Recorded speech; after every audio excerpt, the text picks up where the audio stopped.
The Victorian government has rolled out a confronting new ad campaign aimed at shedding light on how it feels to contract COVID-19. Among those to feature are healthcare workers Sam and Sarah, both of whom have been infected with the virus. Dealing with COVID has been nothing like I've ever experienced before. I have two little boys and I decided to isolate away from them. They're with their dad half the time and they're with my parents. Being separated from them for 5 or 6 weeks now has been incredibly hard.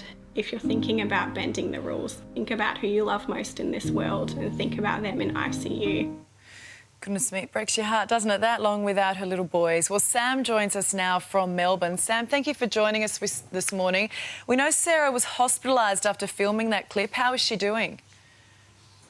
Yeah, she's not too bad. She is back home now, which is nice, but she's still very much not recovered, and her advice has still been to isolate away. So it is, over 6 weeks now since she's seen her little boys. Yeah. Sam, I think there is such a disconnect with a lot of young people about how serious this virus is. Can you talk us through just how severe your symptoms were? Because I know you're both very young, you're really healthy. Were you surprised by how ill you both became? Yeah, absolutely. For both of us, it was a massive shock.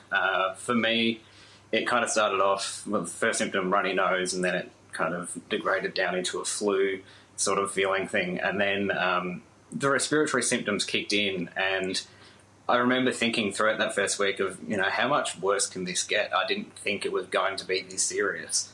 But eventually I did end up, the lungs weren't working well enough. I collapsed at home and I needed to be taken into hospital. What is that like, not being able to breathe properly? It's kind of terrifying, to be honest. I was really lucky in that I didn't need to end up on a ventilator or anything like that. But I guess even just being a nurse and knowing that for me to keep my oxygen levels in a safe range and needing oxygen to do that, that's scary in itself. And not knowing how much worse it's going to get. It is such a powerful campaign, this. What is the biggest message you want people to take away from it? I think the biggest message for us specifically was that, this virus, it really doesn't discriminate. We're both young and fit and healthy, and for one of us to be quite unwell and then for it to happen again less than a week later really showed for us that, no one is, immune to this. Everyone needs to be careful. Yeah, well, Sam, thanks for coming on and joining us. Please pass on our love to Sarah. I hope she gets to see her little boy soon. Thank you very much. Well, still to come, Adelaide makes its pitch to host the AFL Grand Final only on Today.